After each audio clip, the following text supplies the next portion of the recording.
আজি আপোনালোকে ভিডিঅ'ত গম পাব এখন ভেঞ্চাৰ থানা থকা ৰাজ্যত অসম বিধানসভাৰ মাজমজিয়াতে এজন বিধায়কে কৈ দিলে ৰাজ্যত এতিয়া ভেঞ্চাৰ আৰক্ষীও আছে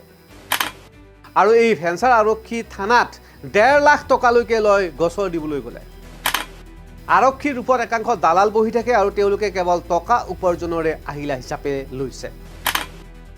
আৰু এই দালালৰ ভিতৰত এজন বিশেষ সাংবাদিকো জড়িত থকাৰ অভিযোগ বিধায়কগৰাকীয়ে কৈছে সাংবাদিকগৰাকীয়ে হেনো 1.5 লাখ টকা লৈছিল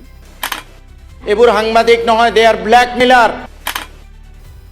নমস্কাৰ প্ৰিয় দৰ্শক আপোনালোকে ভেঞ্চাৰ শিক্ষকৰ বা ভেঞ্চাৰ শিক্ষানুষ্ঠানৰ নাম শুনিছে অথবা কোনোবা কৰ্মচাৰীয়ে কন্টেক্সুৱেল বেচিছত কাম কৰি থকা আপোনালোকে খবৰ শুনিছে কিন্তু আজিৰ এই ভিডিঅ'ত আপোনালোকক জনাম য'ত পুলিচ ভেঞ্চাৰ য'ত আৰক্ষী ভেঞ্চাৰ কিন্তু তেওঁলোকৰ টকা যেনে ধৰণে আহে শুনি আচৰিত খাব আনকি এই ভেঞ্চাৰ আৰক্ষী থানাখনত একাংশ দালাল ৰূপী সাংবাদিকো বহি থাকে 1.5 লাখ টকা লয় এটা কেছত এক ভয়ানক তথ্য পোহৰলৈ আহিছে আৰু অসম বিধানসভাৰ মজিয়াতে পোহৰলৈ আহিছে এই তথ্য ৰাজ্যত কি নঘটে এইবাৰ ৰাজ্যত ওলাইছে ভেঞ্চাৰ এখন থানা যি থানাত আৰক্ষী সকলো ভেঞ্চাৰ বুলি উল্লেখ কৰিছে এজন বিধায়কে লগতে উল্লেখ কৰিছে যে সেই অঞ্চলৰ লোকসকলে যেতিয়া বিভিন্ন ধৰণৰ কেছত পৰে বা অভিযোগ দিব যায় তেতিয়াহ'লে তাত বহি থকা দালালসমূহে দৰদাম কৰে কাৰোবাৰ দাম 1 লাখ কাৰোবাৰ দাম 50,000 টকা তেনেকুৱা ধৰণৰ দৰদাম চলে আৰু সেই দালাল ৰূপী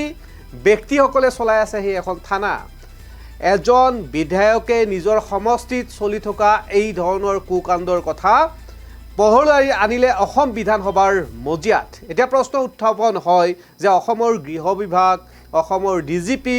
ৰাজ্যৰ মুখ্যমন্ত্ৰী ডক্টৰ হিমন্ত বিশ্ব শৰ্মা এইবিলাক বিষয়ত অৱগত হয় নে নহয়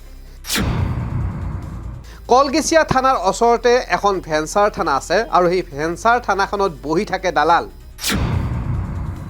বিধানসভাত বিধায়ক চেয়াৰমান আলীৰ বিস্ফোৰক মন্তব্য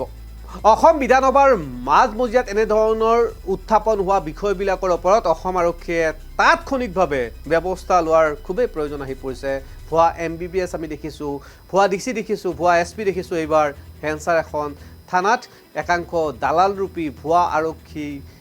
বিষয়া বুলি কয় বা আৰক্ষীৰ লগত জড়িত থকা বুলি কোৱা এনেধৰণৰ ব্যক্তিও কিন্তু এই ৰাজ্যত নথকা নহয় কোনবা নজমুল নেকি কি সাংবাদিক 1.5 লাখ টকা লৈছে এজন মানুহৰ পৰা তহঁতৰ কেছটো ডিসমিস কৰিম তাৰ পিছত কৈছে নাই ওসি আৰু 50,000 টকা বিচাৰি আছে এবোৰ সাংবাদিক নহয় দে আৰ ব্ল্যাকমেলাৰ আমাৰ কলগাছিয়া থানাৰ ওচৰত গোটেই অসমত নোহোৱা নোপোজা এটা ঘটনা আছে ভেঞ্চাৰ থানা মাননীয় অধ্যক্ষ মহোদয় ভেঞ্চাৰ থানা আছে এই ভেঞ্চাৰ থানাত গোটেই দালালবোৰ বহি থাকে এটা ঘৰ আছে যে কোনোবা মানুহ থানাত যায় লগে লগে এটা পক্ষ আসামীৰ লগত এটা পক্ষ ফৰিয়াদীৰ লগত গৈ